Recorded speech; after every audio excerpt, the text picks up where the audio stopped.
I'd like to talk to you tonight about a great lady. And she was just that, a very great lady, and a celebrity, which is something else, of course. A toast of society. On top of that, she was a suffragette, a sort of great-grandmother of woman's lib, and one of the finest singers in this country. Her name was Miss Julia Ward Howe. Here she is in the happy autumn of her brilliant life. Now, Miss Julia was born before photography was invented, and though there were cameras by the time Miss Julia had grown up to be beautiful, and she was, you know, very beautiful, if there is a photo made of her back in her youthful days as a breaker of hearts, I haven't been able to find it. Never mind. After all this time, we still remember her with so much affection because of some words she wrote for a song. I don't think there's any argument that it's the greatest song ever to come out of America, and hers are the greatest lyrics. The music started well ahead of the words. It started in church and then moved out into the battlefield. It began as a hymn and grew to be the most heart-quickening marching song in all history.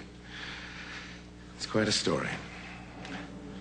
Before the Civil War, there was an old man named Brown who tried to start a civil war all on his own. An angry old man who reckoned it wasn't enough just to say that slavery was wrong. Something had to be done about it. Slaves had to be set free. So he and his sons and a few other people picked up their guns and tried to do just that. It didn't work, of course. Nobody was freed. Old Mr. Brown was caught and tried for treason and hanged. He was either a martyred hero or a bloodthirsty villain, depending on your viewpoint. It's an argument that's still going on. You can dispose of me, he said, standing on the scaffold. You can dispose of me very easily. This other matter has not been disposed of. This Negro question, I mean. The end of that is not yet. Well, they buried him. Not so long afterwards, that crazy private battle of his broke out so publicly that it all but broke our nation in two. It very nearly destroyed us. And early on in that terrible Civil War of ours, a few soldiers picked up that half-forgotten hymn tune and improvised some words, and pretty soon an army was marching to it. Maybe what old Brown had done in life was unlawful, but the spirit moving him was freedom. A spirit in our land we like to think can never die. And that's the sense of what the soldiers were singing.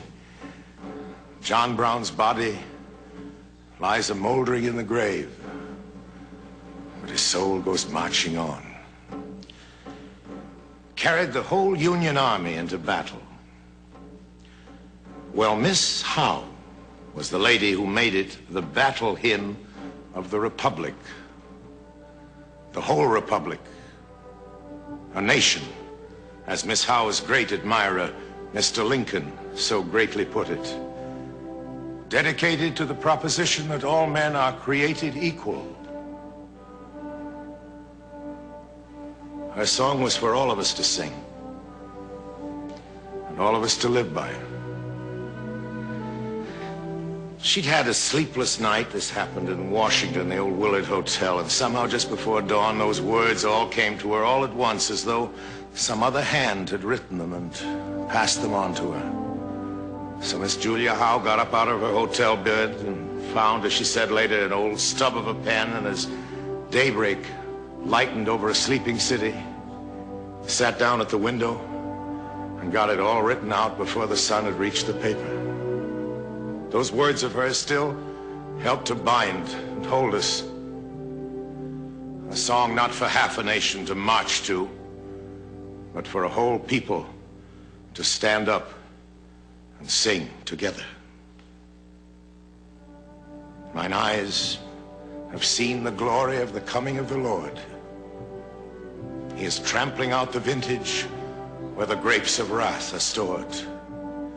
He hath loosed the fateful lightning of his terrible swift sword. His truth is marching on. In the beauty of the lilies, Christ was born across the sea, with a glory in his bosom that transfigures you and me. As he died to make men holy, let us die to make men free. while God is marching on.